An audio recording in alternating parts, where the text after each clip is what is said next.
Hi, thank you so much for joining me today. My name is Shannon. I am a certified yoga instructor, and if you've ever wondered how to do crow pose, then you've come to the right place. Today, we're going to do a little warm up to make sure that our hips and our upper body are nice and ready, and then we're going to move through 4 different variations of crow pose. So, no matter whether you've never done this pose before or you're still trying to figure it out, there is something for everyone in this practice to enjoy an advanced crow pose. So to get started today, I recommend having one yoga blanket or any type of blanket that you've got around your house, just so that you have a little padding underneath you in case you're afraid of falling. It's also really helpful to use 1 or 2 yoga blocks. And if you don't have a yoga block, then you can use a thick book. So when you're ready, meet me in all 4s on your mat. We'll get started in some cat-cows. And of course, if you're already warmed up today, then you can always skip the warm-up and head straight to the tutorial. So coming on to all 4s, align your shoulders over your wrists, your hips over your knees, and just start to move the spine, inhaling through to cow pose, exhaling into cat pose. Moving 1 breath, 1 movement here. We're starting to warm up the spine. So when we move into crow pose, the spine starts to round forward and the belly button hugs in and up. So you can start to mirror that movement now while on all 4s. The core just starts to get warm and engaged. The spine gets nice and ready. And since we will be weight bearing on the wrists, it's also a good idea to stretch the wrists before and after. So if you'd like, you can take your fingertips out to the side, keep moving through cat-cow. So now we're just stretching a different part of the hands as we move. Good. Come back to a neutral spine. Now flip the fingers so that they are facing the legs and continue through cat-cow. Good. This one starts to get a little bit more intense. Really getting into the wrists. Nice. Keep going through your cat-cow as well.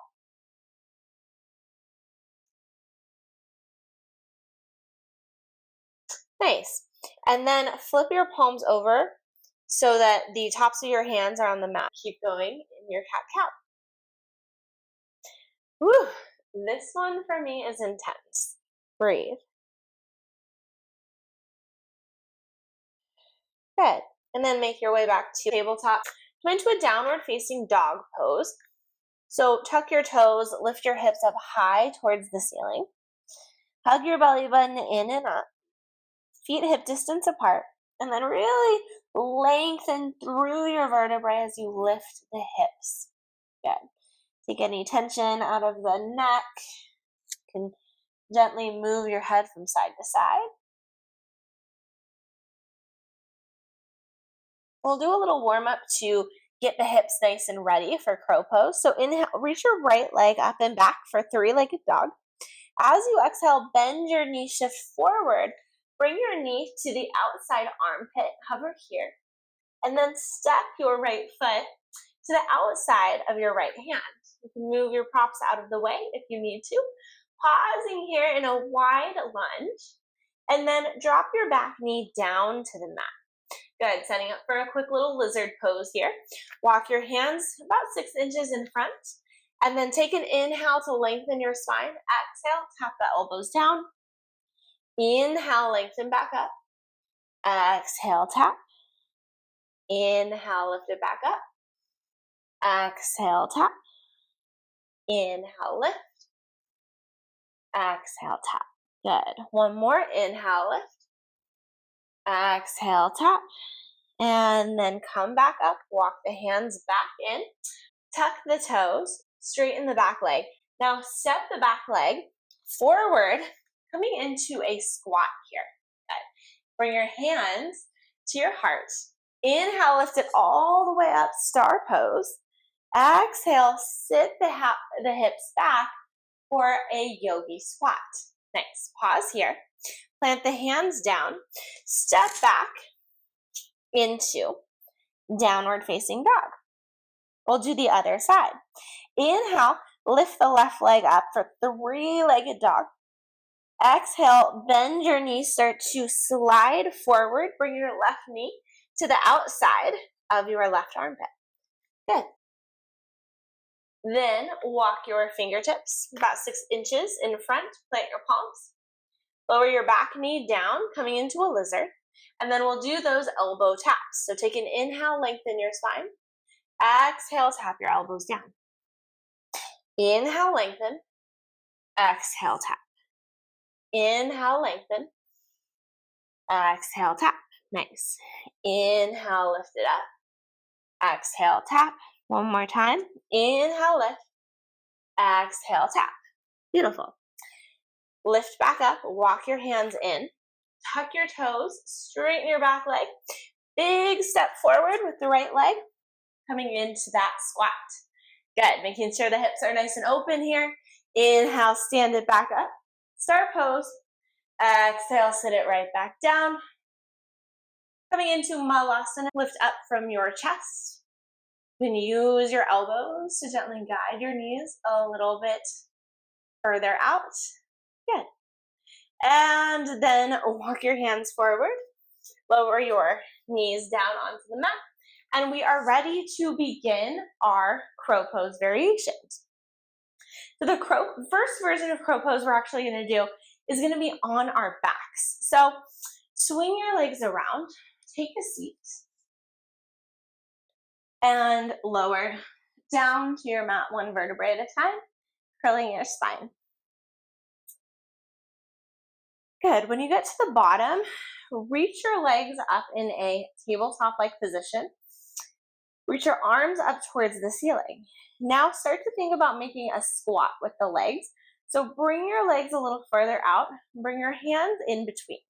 Now, turn your palms up towards the ceiling, almost like your hands are pressing into the roof. Good. Now bring your knees in a little bit closer towards your armpits. Hug your belly button in and up. Good. Take an inhale here. As you exhale, round your spine, peel your head up off the mat. Flex your feet. Now point your feet, touch them together, and get your knees up even closer towards your armpits. Good. Squeeze everything in here. Right now, we are doing crow pose on our back. It's a supine variation. All the muscles are working. Your belly is working. Your arms are working. Your legs are working. It's the same pose, just on the back. Good. One more breath. And exhale, lower. Hug your knees into your chest. You can rock side to side. And then come over to the side, press yourself up.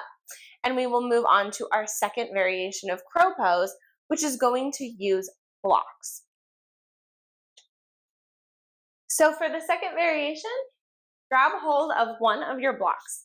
This block is going to go underneath your forehead. So a lot of times with crow, it can be an intimidating experience when the head is close to the ground. It can be really scary because it can feel like we might topple over at any moment and hit our head. So having a block underneath your forehead will help to provide a little bit of stability and take some of that fear away. So take your block. You can put it on whatever height feels like it will be best for you in crow pose. So that might be the highest height, the medium height, or the lowest height. I'm going to go with the medium height for today. And then we're going to set up from a squat. Bring your hands to your heart, let your hips open. And then bring your block a little closer. Place your hands on the outsides of the block. Good. Start to lift your hips up. Bring your knees in towards your armpits. Now start to tilt forward, bringing your head on the block. Good. And you can stay here, or maybe you kind of lift one knee and the other, bringing the toes in. You've got kind of a tripod here with the head balancing on the block, arms staying steady. Breathe for 3, for 2, and 1. Gently lower your feet down. So that was our second variation. So the next variation of crow pose is going to be using a block underneath the feet. So a block underneath the feet just helps to elevate the ground so that when we tilt forward into our crow pose, it's a little bit less far to come forward, and we can get the knees up a little closer to the armpits so the body can be really steady and braced. You can also place a blanket underneath your head where the block was previously to help mitigate some of that fear of falling and make it a little bit more comfortable if you do fall. So starting from a squat position, and then walk both of your feet onto the block. And I would recommend trying the block on a lower height just because it is a little bit more stable. You can always stack two blocks, one on top of the other, to elevate the ground even more. Then walk your hands in front, spread your fingers wide. Lift your hips. Now notice that when you are on the block, it's a little easier to get the knees in towards the armpits. You really want to get them in close. Good. Then you can start to lean forward. And then maybe you just balance on the toes on the blocks. Or maybe you start to shift forward, bringing the toes in close. Good. Squeeze everything in here for 3, 4, 2, and 1. Good. And then you can come off the block. Nice.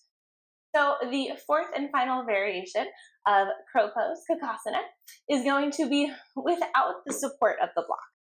Of course, you can always have a blanket nearby underneath if that provides some comfort for you.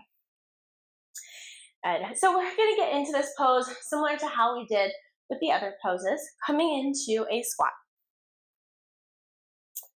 Bring your toes in close. Bring your knees towards your armpits. Spread your fingers wide. Hug your belly button in and up. Good. Start to lift your hips up. Now, if you have the elbows bent, it can be a little easier because it makes a little platform for your arms to balance on. Start to lean forward. Test your balance just coming up onto the tippy toes. Nice. Hug your belly button in. Squeeze everything in. Maybe lift one leg. Maybe you lower it. Maybe you lift the other leg. Maybe you lower it. Maybe you lift both legs, hovering. Find a focal spot to balance on. Breathe here. It's okay to wobble and shake. You fall out. Just get back into it.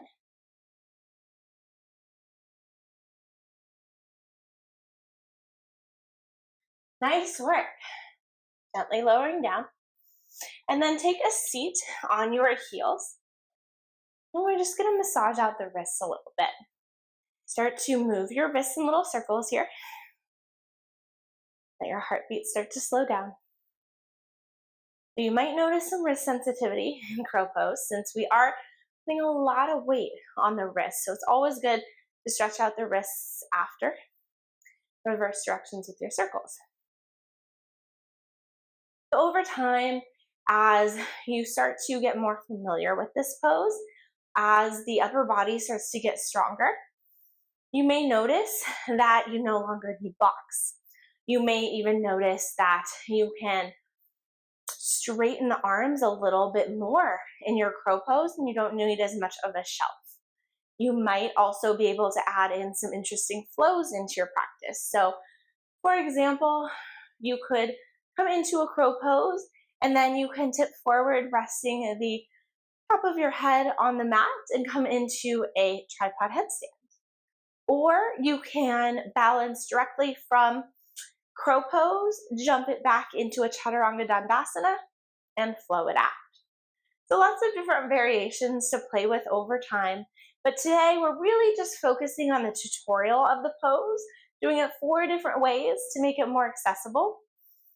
And I really hope that this helps you break down the pose, helps you practice on your own, helps you maybe be a little bit less afraid to take flight and fall.